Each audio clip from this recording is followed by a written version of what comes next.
All right. Super.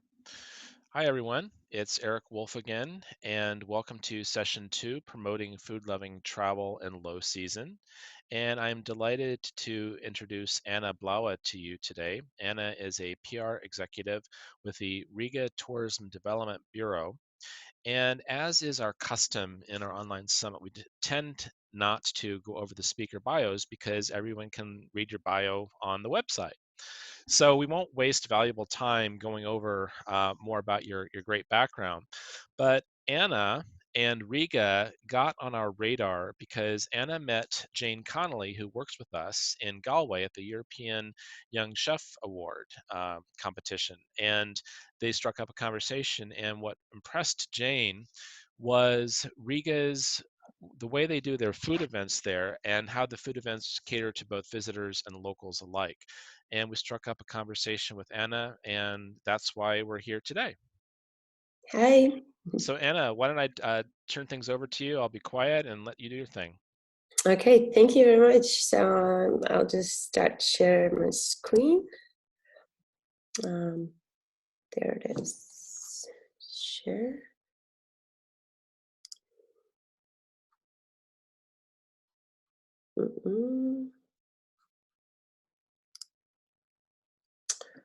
So yeah, just a minute.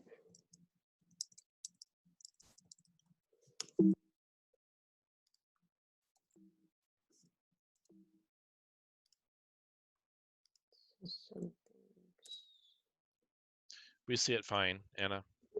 That's okay. I'll just find this one. So yeah, hi everyone. So I've been invited here to show and share our experience while organizing food events in Riga. So yeah, I hope you enjoy, and please write any questions if you have any time. So just for introduction, yeah, the Labrie is an organization focused on promoting tourism in Riga. The things you most often hear about the city is that Riga is the largest Baltic city.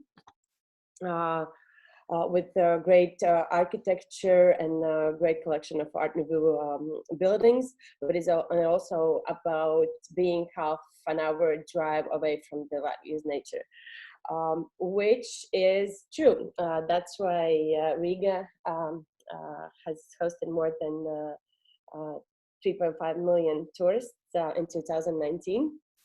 And just to compare, 10 years ago, it was less than 1 million. So we've been working really hard on this. But yeah, as I'm talking about low season, the two challenge starts lies in winter season, the coldest and the emptiest month of the year. With the tourism indicator being of its yearly lowest, when most of places can be quite empty after celebrating Christmas and New Year's. But what we know is that the global tourism industry is driven by the trends, including gastronomy and local events. So we decided to overcome the industry's off-season lull and organize Latvia's first winter outdoor street food festival. So we wanted to bring visitors when it's the coldest. So I'm now gonna share a video. Let's put our living stereo stylus in this group. So just a question, can you hear it? Can you please let me know? Yes, we can. Okay, thank you. Let's put our living stereo stylus in this group.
Let's put our living stereo stylus in this groove.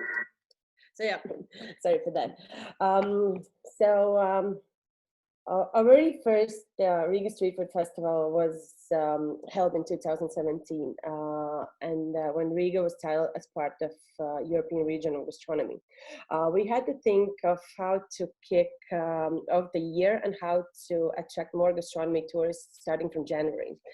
So, and we had four objectives. It was to create a unique event that would become a tradition, promote Latvian taste with an emphasis on the distinctive region products which combine tradition and modern, establish welcoming, affordable reputation for the participating restaurants, and also further develop of the national gastronomy culture. So, of course, it wasn't easy to persuade the restaurants to participate at first, mostly due to the many challenges, such as January is the coldest month of the year. The event taking place right after the busiest month restaurants experience all year due to the Christmas and New Year's receptions. And of course, and also we the offer pricing being set as the reasonable because of the lowest customer purchasing power of the year. The limit for the dishes were no more than 10 euros. But of course, we, not to brag, but the restaurants really appreciate everything we do regarding gastronomy and promoting Riga as the food lover destination. And they really appreciate our hard work we are doing, but we also came up with a tempting offer to win them over. So we received permission to organize the event at the heart of the city, which was just next to the Monument of Freedom. So we promised it wouldn't resemble any other boring street market. And we encouraged the chefs to be wildly creative and cook bold dishes they would never dare to make at their restaurant kitchens. So, and in the first year, it was a little bit harder, but we got our 15 really good chefs and to get excited. Now we've been just this year, we organized our fourth Riga Street Food Festival. And then, we saw that this thing works and people are ready to go outside even and not care about the weather conditions, because in the first year it was even minus 17 degrees outside. So I received quite many stressful emails just the day before, but it worked. And every year we think about different theme to work with. So first 2 years, everything was about being wild and celebrating European regional gastronomy. Another year, it was everything about street art. We collaborated with one of the most popular street artists in the world, Kivi, which happened to be Latvian. And in 2020, we focused more on people on the streets, basically about on singers, performers, dancers, and so on. So I have always also believed that that half of the success is because of the people involved, which brings me to a next very important part, which is chefs. So just like anywhere else in the world, chefs are the top class celebrities at the moment, and they're almost like a rock stars. That made our communication a little bit easier. But even, and it was for even those who could never afford going to really top class restaurants, it was a chance for them to go and see their favorite chefs face to face and actually try their food. As I mentioned before, it was a set price, so the festival was affordable for everyone.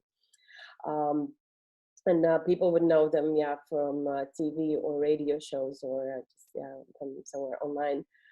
And to be absolutely honest, how often do you get a chance to try foods from the top class restaurants in one place? So it actually worked, and yeah, this is the team.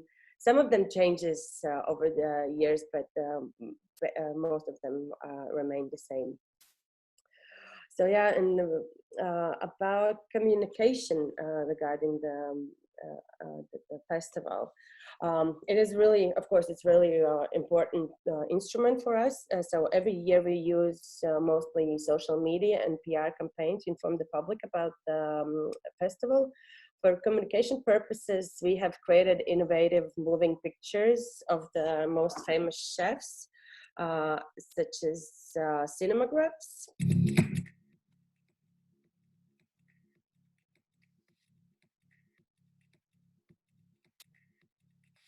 Yeah, it was year 2019, and this one also gifts.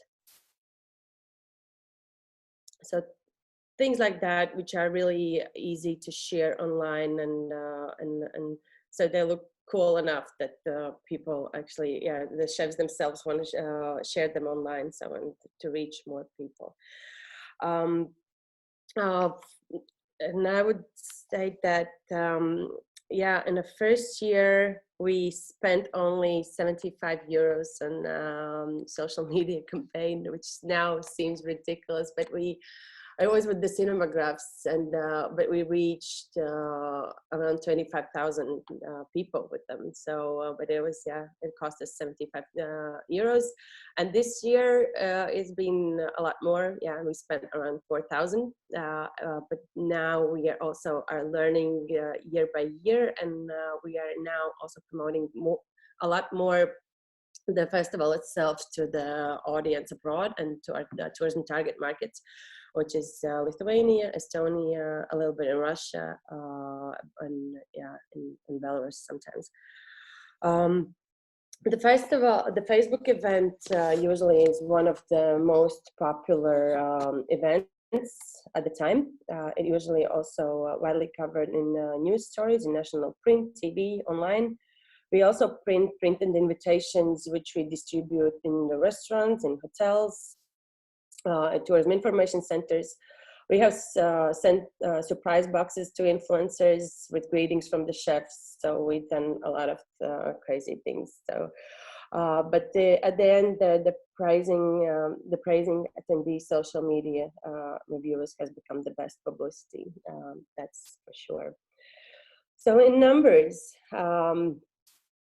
we this year we had around 10,000 people attending the Riga Street Food Festival, with some stalls completely selling out. Restaurants sometimes have to restock several times to supply the demand. So yeah, if sometime around afternoon, they know they are selling out, the stress kicks in, but they are usually doing great and bringing more food, and so everyone's happy and has gotten their great dishes.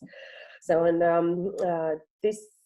but this year our winter was twice as busy as last year, because we saw the Riga Street Food Festival is working and we are attracting more and more tourists, and everyone loves it, and that people don't care about the winter and the cold biting their nose. So we decided to do another festival. So, and this time it was in February. Yeah, it was decided to celebrate Maslenitsa, which is usually celebrated a few weeks before Easter and 1 week before the Great Fast. Martinitsa has become has the same objectives as Riga Street Food Festival, just with the pancake being in the main role, and also plus uniting more cultures and traditions. Yeah, it's more a Slavic festivity, but who doesn't love a great pancake? And you can serve it in a really local way. So, and this is how it looked like.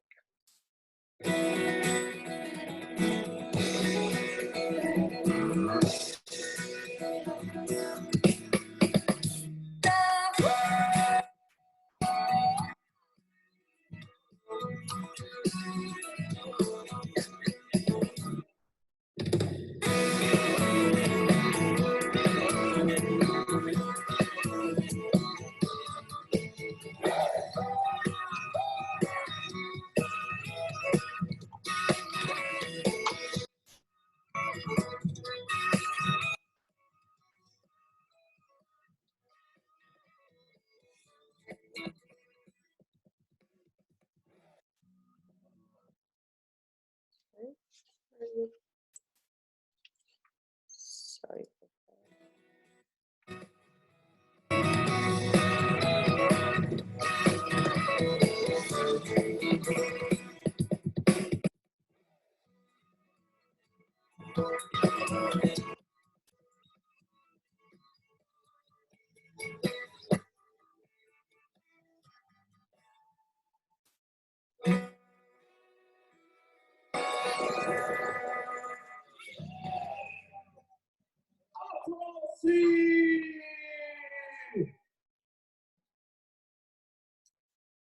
So yeah, and how these events, the main question is how these events have affected tourism in Riga in a low season. So comparing to 2017, the tourism has risen for 24.4% in January to 2020. And we also, every year we do questionnaires asking people what did they like, how much money did they spend, and so on. And this year we received significantly more answers that people actually specifically came for our festivals. Of course, it's not about the locals, but yeah, we appreciate a lot more the tourists who give these answers. In first years, we're leaning on the people who were already in the city, but now we actually see the people are coming especially for the event. They're spending a really nice weekend with not only with the festival, but also going to museums and trying out other foods, other places. So, so the magic number is 24% comparing to 2017. We see that the street cuisine market has grown into new tradition. The number of restaurants which would like to participate in our festival has doubled over the years, which means more fine dining experience, more good food for people who live in the city, for those who travel to Latvia for the first time or coming back for revisiting. But here are my 8 points I probably would like to, I would like to point out after being part of this organizational team is the combined food with other activities. In our case, it's not only about the food, it's about lifestyle, it's about cool decorations, it's about concerts, it's about fire shows, traditions. So this is everything what makes visitors' experience unique. So and it makes the full experience. So they want to spend more time, and it's not only about the food, but yeah, just like give some extra activities and some extra information.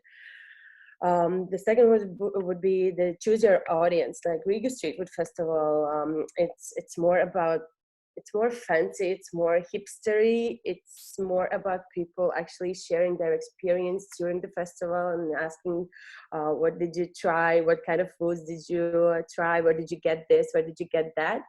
But Maslenitsa is more about families, entertainment, more focused on also on Russian-speaking audience and Russian-speaking traditions.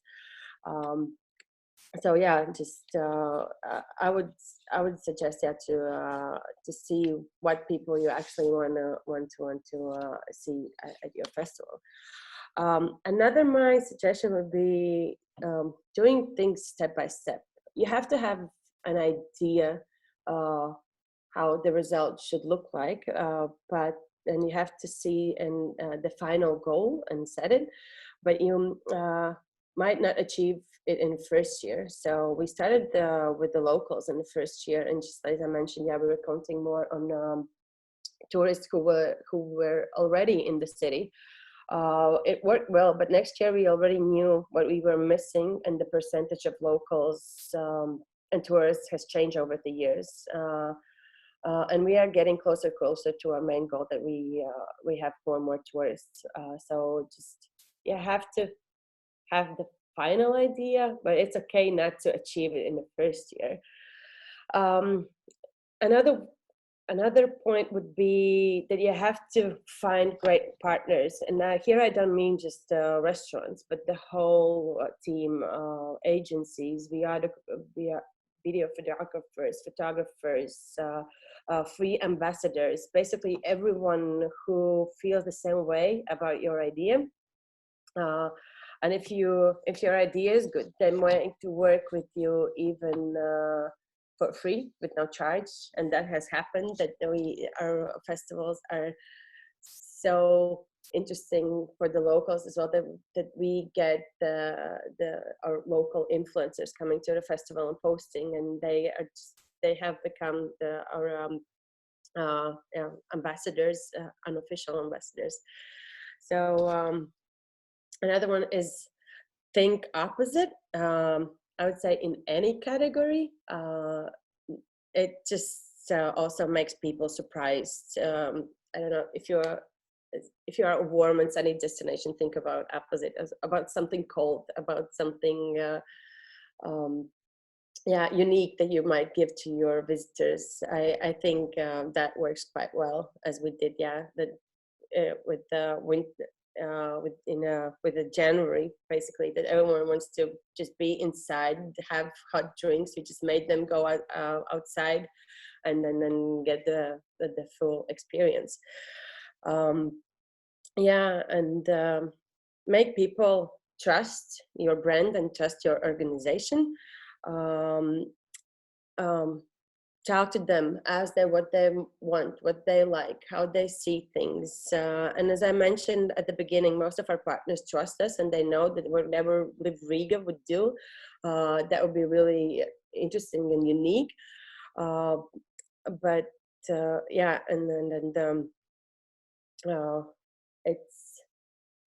It's really important that people trust you, and also don't also forget about showing that who is behind the idea of printing your organization or a brand on printed materials, for example, so that the partners and potential partners and would know that you are the ones who are doing this, and that just gains the trust you might have from them. Awards, we don't do this every year, but we did it first and second year, and it has helped us a lot apply for awards. With the Riga Street Food Festival, we have won in the World Best Event Award as a third best public event, and it changed a lot, actually. So and it has helped me to be able to organize this event in the future. It also helps you to get a little bit of extra budget, to be totally honest. So, and it's nice if you believe in your idea, but it's even nicer when the professionals evaluate it and you have like something really, um, uh, yeah, that you know that it works, and it's not only you and then the excitement in your head that it actually it's something worth doing. Um, Last but not least is, of course, uh, a little bit related to the situation which is happening right now. The actually season doesn't matter. I was asked to talk about activities in low season, but it's now sun outside, it's warm, it's spring, and tourists should be walking around the city, but it's totally empty and it feels like it's low season, but it's not. So actually, yeah, just low season doesn't matter. You have to think about how to attract tourists throughout the year. So that's my latest conclusion in this. Yeah. So thank you very much, and I just kind of Excellent. Thank you, Anna. yeah. So And I have just posted a question in there, and there are some other people who are posting questions too. So now is the time I to I post your lost questions. this one. Did you have a question, Anna? I can. Stop share. Yes, I'm back. Thank you. Okay. So I think, yeah. Let me know when you're ready for questions. I'm ready. Yep. Okay, great. All right, so the first question was for me, and I wrote, getting people to travel to minus 17-degree weather for a food event in the middle of the winter is obviously a challenge. What was it about the event, the USP, that helped people to make the decision to travel to it? I would say it was, as I said, first year it was more about people who were already in the city, so we didn't make them to travel. So it was, yeah, the in the weather wise it was the biggest challenge. Yeah, but for next, I think it's just the communication we have chosen, the creative ideas we usually uh, um, uh, yeah, make it into real life, like the cinemagraphs, like just communicating in a little bit um, silly and funny way. So I was just like, people just kind of pay more attention to that content. So yeah, and we haven't, to be totally honest, we haven't had such a challenge after 2017 when it was minus. So this year it was even plus degrees. So it's not that hard for us. Yeah. Okay, all right. What percent of the event attendees are tourists versus locals? It is like a couple of years ago, it was around 20% of tourists, but this year it was for Riga Street Food Festival, it was around 30%, 35 of tourists, but Maslenitsa in February was 40. So I Oh, was surprised, yeah, there was even that's good. And how far are people traveling from outside of the country for this event? you mean from the other countries? From other countries, yeah. Yeah, yeah, there have been so many, of course, mostly from the neighbor countries, which is Lithuania, Estonia, Belarus, Finland, but we've got people also from Egypt and Mexico and China and Taiwan, but they're not traveling specifically for the festival, of course, but specifically it was more from the neighbor countries. Yeah. Of course. Okay, next question. This has to do with the participation of local residents. How important are local residents in the success of the event, and how do you ensure that local residents and tourists will be interested?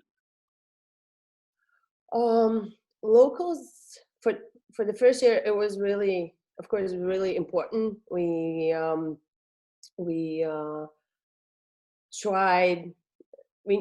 Yeah, it was first time when we saw that where we have to improve, so it will attract more tourists and what people liked and what they didn't like. So we were just like more confident next year when asking and inviting more tourists. And of course, for the locals, we always say that it's not possible to promote anything if either yourself or people around you don't believe the idea. So, for example, if you are like a tourist and you, as you mentioned in your presentation, you talk to someone on Friday. So if they're not locals who would say, oh, there's a great festival tomorrow, you should go and check that out, they would never find out about it. So it's really important that people actually know. And then, of course, if they have friends over. And also another thing is that quite many people, it's specifically for the Russian market, but it's related to others, that if they would come to Riga, they would stay with their friends and relatives. So if they know that such thing is going on, they would bring their friends and relatives to the festival. So it's really important that the locals also know. They're also, as I said, they're our little ambassadors. And that actually leads us to our next question about local ambassadors, which you talked about briefly. How do you find those people? um, it's just word of mouth at some point, and then Riga is a small city. That's another thing. It's really easy to reach people, and then whatever is happening, people would talk about that thing. And if the communication is good, if you see it everywhere on Instagram, Facebook, it most likely most of people, the locals would go there. And that includes also influencers, for example. So, and they would just come and see that it's nice, and we never say that you have to post it. We never tell them what to do. It's just like the communication is so easy and so easygoing that they're just like, they feel like as part of the festival, so they're part of the team. In the first year we did a great job, and next year we had 4 people just asking, can they come and take photos and just make videos, because there's fireplaces outside, there are decorations, there's food, there are people. So they just wanted to kind of make their own videos, for example, and we could use them for, free of charge after. So, speaking of these influencers, do you do anything special to nurture these and grow these relationships, or do they just come to you and it just kind of happens on its own? We do. We do. As I also mentioned in communication, we have sent them like celebrity boxes with greetings from the chefs. For example, it's like a box, and then there's food inside, and just like a small note that we are just doing this in 2 weeks, and we would really appreciate if you would share it. But you can easily not share. So of course we choose those influencers who are really into good food as well. So we just don't strike somewhere in the darkness, but There's a plan, there is a plan. There always a plan. of course. Now, do you charge an entrance fee? And no, it's free of charge. And the other great thing about our festivals is that we don't charge restaurants either. We just basically give them everything except their own decorations in the tent, and we don't give anything related to food or their products and supplies. The rest is paid, and we are financed by the municipality. So this is our way how to promote gastronomy, like in city-wise, and and restaurants don't have to pay also. So the tents, the security, the The signage, that's all tents, paid the for. DJs, lights, electricity, everything is paid. Okay. We have a question here about the chefs creating an amazing masterpiece of something. What was it they created? It's what bold dishes that they wouldn't be allowed to create in their restaurant kitchens. So we always say you don't have to. Of course, you have to keep the quality, but it's it's not necessarily that you have to give this fancy, good-looking food. You can go crazy and choose the craziest products. So we only support that, and yeah, and just be go outside a little bit of the regular day. Nice. Now, the next two questions have to do with nationalities, which we already talked about. Yeah. And then let's see. So we have another comment from Canada. There's a similar festival in Montreal in February and March. It's 10 days, the coldest time of the year, called Montreal Highlights. Let her know if you want the event manager contact. Well, thank you, Catherine. I Yeah, appreciate they that were really, really referral. nice. Yeah, to exchange some experiences, of course. Yeah. Now, obviously, you've been doing this for 4 years, and I have to ask, what's planned next for the event? Because obviously, to keep an event fresh, to continue to grow it, you have to continue to innovate. So, what do you have planned for 2021? Continue well, the street food festival. Hopefully, continue also with Maslinitsa, which was the first year, but it worked amazingly. So I think that's gonna stay in the picture as well. And now we have to think about something. Um, I don't even know. I've been talking to so many chefs and restaurant people over the past couple of weeks, and I've been asking like exactly those questions. What do you want? How do you see the nearest future? Like, is there anything new you would like us to do? So yeah, and they always say we want those events you do, but I haven't thought about the like specific theme yeah, I should do. It's still somewhere in my mind. You know, I don't it's know yet. and I think that one of the important things about this session is it struck us as you doing an event in the middle of winter, but it is not as counterintuitive as one might think. Because if we look at other events that take place either in the winter or the summer, so there's the big Burning Man event in Nevada in the United States in the end of August. It's very hot there. It's 40, 45, 50 degrees sometimes Celsius. And so why would all these people decide to come to the desert at the end of August, right? So Yeah. same reason they'd go to Latvia in the middle of the winter, right? It doesn't matter. So what made you decide on January? And I guess it's a 1 day event, is that right? It's one day event, yeah.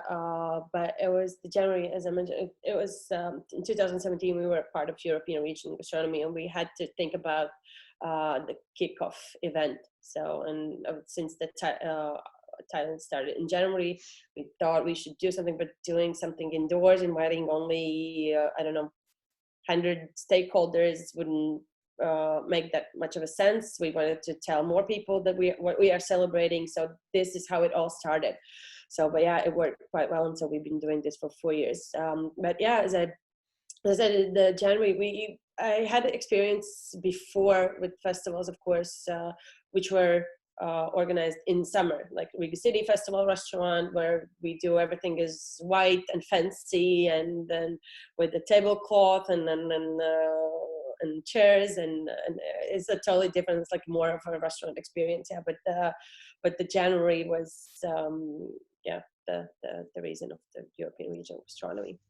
Okay, so that makes good sense then.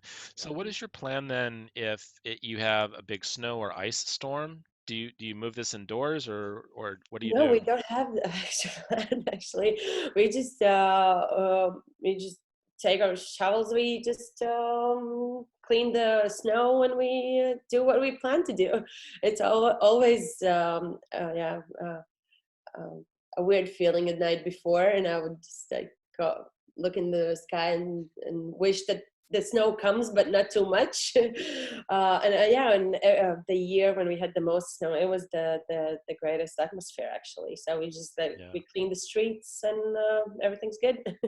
I think that the lesson here is that you're used to the snow, so you know what to do. But for so many people who don't have very much snow, they freak out and they panic and they just can't think, wow, there's snow. What do you do? It must close. Yeah. Everything must close. But no, you No, keep no, no. going. No, it gives even better atmosphere feeling Mm. with snow. So Yeah, definitely. snow is nice. So, Can you talk about the economic impact of the event? Have you done any kind of research on the economics of this? We we haven't done it in detail, but I just based on the questionnaires we did, I can and asking how much people are spending during the festival. Um, it's no, no, I know I don't have exact number. So, No? but I know Okay. that it's like probably some people are wondering how much is it, and it's not a secret that we in the first year we spent like around 45,000, and then we thought about extras, and so in the last two festivals have cost around 60,000 euros. So, but I know the restaurants they're selling out, and I know the average price, and I kind of calculated what how many people are they serving. So uh, I know that they are getting pluses with all the food they've been buying, and so and it makes sense for us to do it if unless we know that restaurants are benefiting from that. So it's kind of a yeah tool to So you haven't done the research, but you can look at anecdotal evidence, yeah. other like marketing, maybe social media impressions. Are the restaurants full? Are the hotels full? You look at those things. Yeah. We haven't yeah researched the one number. Yeah. Okay, that's all right. Well, and you've got a couple compliments here on the branding, which I have to say it's very appealing. It looks good. It looks nice. But I think an important thing that I picked up on is you said a couple of times about how you wanted to do things a little differently, unusual, unexpected, different, off the wall. And I think that these are important lessons here because to get noticed, you know, people, you don't just start a food event and have it be successful. Many people say that you need 3 to 5 years of investment of time, of money to make an event happen. You're on your way to succeeding with this. Every year it grows. There's more popularity, more vendors, more people, and so on. That's all good. But how does one get an event to be noticed today? And I think it's exactly the prescription that you've just said. You have to be different, or people won't notice. Do you agree with that? Yeah, definitely. I think one of my favorite years was 2019. I think it was, yeah, when we did the collaboration with the street artist Kitty. So people would actually assume that the street art is a vandalism, basically. That you just like only small kids go and just like draw I don't know whatever what on the walls, but we just did everything, and like we did the designs, the graphics, like the printed materials, everything was made, and the kitty was author of those, and he was doing also a piece there on the spot.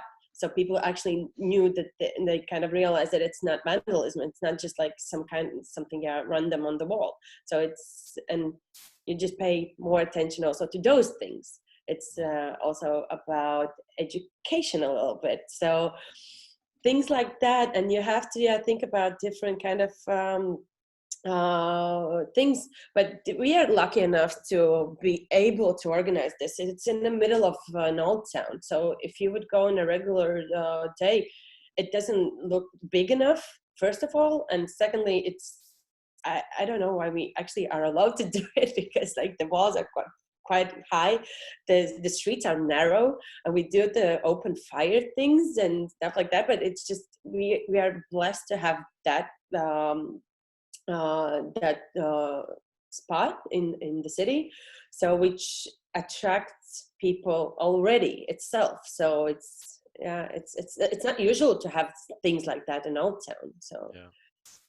Okay, we have one last question before we need to wrap up, and it says, it's great there isn't an entry fee, but can we check the 10 euro set price? What does it include? I'm not sure what that means. Does that mean no, something? I mentioned that the 10 euros was the highest price they restaurants could set for the dish. I So see. the average would be, as I mentioned also, is the people don't have much money after Christmas and New Year's, and they're just like saving quite a lot. Yeah. So the average price for the one dish would be like 5, 6, 7 euros, and only a few of them would sell for 10. And from my experience in Europe, I would say that nothing costs less than 10 euros in other street food festivals, and like it's still the quality is super high. The products are super qualitative, and so yeah, but we just ask them not to go over top Yeah. and sell for more than 10 euros. I think the last comment I'd like to make, and I'd like to bring this back to the whole coronavirus thing. This idea of traveling in low season, not only are you likely to save money because things are going to be cheaper. Obviously, you're not coming to a place in the high season, but you'll get lower price hotel rooms and so on. But also, there will be fewer people traveling. Now, obviously, if you bring everyone together for a street festival, there's more people in one place, but maybe this is a new trend, people traveling in off season to avoid people and to take advantage of cost savings. Totally makes sense. Yeah, yeah, And yeah, people always ask like, "What's the best time to come to Riga?" Myself, I totally love when of course it's sunny and it's warm, and then with all the restaurants and cafes being open, and then people sitting on the streets and so on. But then again, winter, it has its magic, and yeah, February has its magic, and it's and in December we have quite many things related to Christmas, like Christmas tree trail and markets and so many things, and it doesn't necessarily mean that you have to travel only in May and in summer. So I always stay home in summer. So nice. Well, Anna, thank you so much. It was wonderful thank to you. hear your words, and I'm looking forward to coming to Riga now. I Yeah, like snow as well, so it'll be nice to maybe come and see you, and you can take us around to your favorite food stalls and foods there. I definitely will. So, All right, sounds good. thank Well, you. Yeah. thank